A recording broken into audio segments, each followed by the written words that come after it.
অংশটা সুন্দরবনে আছে বাংলাদেশে, সেটা আপনারা সবাই জানেন। আর পশ্চিমবঙ্গের মধ্যে যেটুকু পার্ট আছে তার কিছুটা অংশ আছে উত্তর 24 পরগনায়, আর কিছুটা হচ্ছে মানে বেশিরভাগটা হচ্ছে দক্ষিণ 24 পরগনার মধ্যে পড়ে।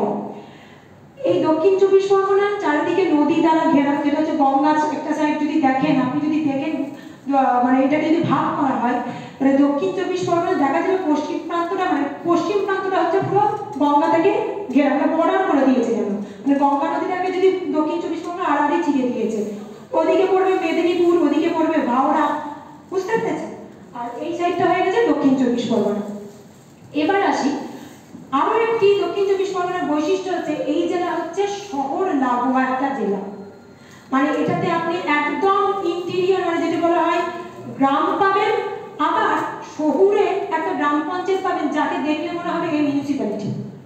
যেমন আপনি এখন যে ব্লকে রয়েছেন এই ব্লকটার নাম হচ্ছে বারুইপুর পঞ্চায়েত সমিতি বা বারুইপুর ব্লক, যেখানে আপনার এই ট্রেনিং সেন্টারটা, তো এটাও একটা দক্ষিণ 24 পরগনার ব্লক, কিন্তু এই এরিয়াটা হচ্ছে মিউনিসিপ্যালিটির মধ্যে পড়ে। কিন্তু আজকে আমি এই বারুইপুর ব্লকেরই একটা গ্রাম পঞ্চায়েতে যাব, সেটা হচ্ছে হরিহরপুর গ্রাম পঞ্চায়েত। এটা বারুইপুর ব্লকের মধ্যে পড়ছে বা পঞ্চায়েত সমিতির মধ্যে পড়ে। বারুইপুর হচ্ছে দক্ষিণ 24 পরগনার মধ্যে আরো একটি দিক থেকে বৈশিষ্ট্য হচ্ছে বারুইপুর হচ্ছে দক্ষিণ 24 পরগনার সবচেয়ে বড় ব্লক বলতে গেলে 19টা গ্রাম পঞ্চায়েত আছে। এই ব্লকে 19টা গ্রাম পঞ্চায়েত, তার মধ্যে হরিহরপুর একটি। এবং যখন আপনারা হরিহরপুরে যাবেন গেলে বুঝবেন যে শহরের মধ্যে দিয়ে যাচ্ছেন, মনে হবে এটা কোনো গ্রাম পঞ্চায়েত এরিয়া। তার জন্য দক্ষিণ 24 পরগনার এটা একটা বড় বৈশিষ্ট্য যে এখানে আপনি শহরকেও পাবেন, এখানে আপনি অতি মানে কি বলবো একদম যদি বলা হয় পুরো প্রত্যন্ত গ্রাম যেটাকে বলা হয় সেই প্রত্যন্ত গ্রামকেও পাবেন, যেটা আমরা দেখাবো। তাই এই মিক্সড কালচারটাকে দেখানোর জন্য আপনাদের এখানে আমরা 3টে জায়গা বাছাই করেছি। এক হচ্ছে আরবান এরিয়ার মধ্যে একটা করছে সেমি আরবান, আর সেটা হচ্ছে হরিহরপুর।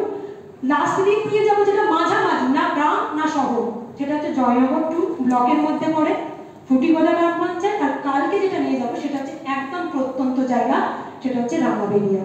তাই জন্য দক্ষিণ 24 পরগনা পুরো বৈশিষ্ট্যটা তুলে ধরার জন্য আমরা 3টে জায়গা বাছাই করেছি, এবং এই 3টে জায়গা 3 রকমের বৈশিষ্ট্য। প্রথম যেখানে নিয়েছি হরিহরপুরের বৈশিষ্ট্য হচ্ছে এই গ্রাম পঞ্চায়েত আপনাদের দেখানো হবে গুড গভর্নেন্স, এবং তার সঙ্গে এরা এই গ্রাম পঞ্চায়েত কিভাবে নিজস্ব সম্পদ ব্যবহার করে গ্রাম পঞ্চায়েতটার উন্নতি করেছে, গ্রাম পঞ্চায়েত এলাকার উন্নতি করেছে, সেটা আপনারা খুব মানে সহজেই দেখতে পাবেন। হরিহরপুরে যদি এই গ্রাম পঞ্চায়েতে যেটা প্রথম আমরা গিয়ে দেখব, এটি একটা দ্বিতল একটা গ্রাম পঞ্চায়েত, এবং এখানে এই গ্রাম পঞ্চায়েতে দেখবেন আধুনিকীকরণ যদি বলি, গ্রাম পঞ্চায়েতে যদি প্রথম দেখেন প্রধানের ঘরটা, সেটা দেখবেন খুব সুন্দর ঝাঁচকচকে, দেখে মনে হবে কোনো একটা ডিএম বাড়িয়েছে মানে অফিসারের ঘর। সেই রকমই এই গ্রাম পঞ্চায়েতে দেখবেন গিয়ে কিভাবে মানুষজন যখন আসে কোথায় বসে, এমপ্লয়িরা কিভাবে বসছে, তাদের কি আলাদা ঘর আছে, এই সমস্তগুলো একটু আপনারা নোট ডাউন করে রাখতে পারেন যে কোনগুলো গিয়ে দেখবো। তাহলে আমার দেখতে হবে গুড গভর্নেন্স, মানে গ্রাম পঞ্চায়েতটা পরিচালনা করার জন্য পুরো সবাই মিলে কিভাবে গ্রাম পঞ্চায়েতটা পরিচালনা করছে, সেটা হবে আজকে আমার দেখার মূল উদ্দেশ্য।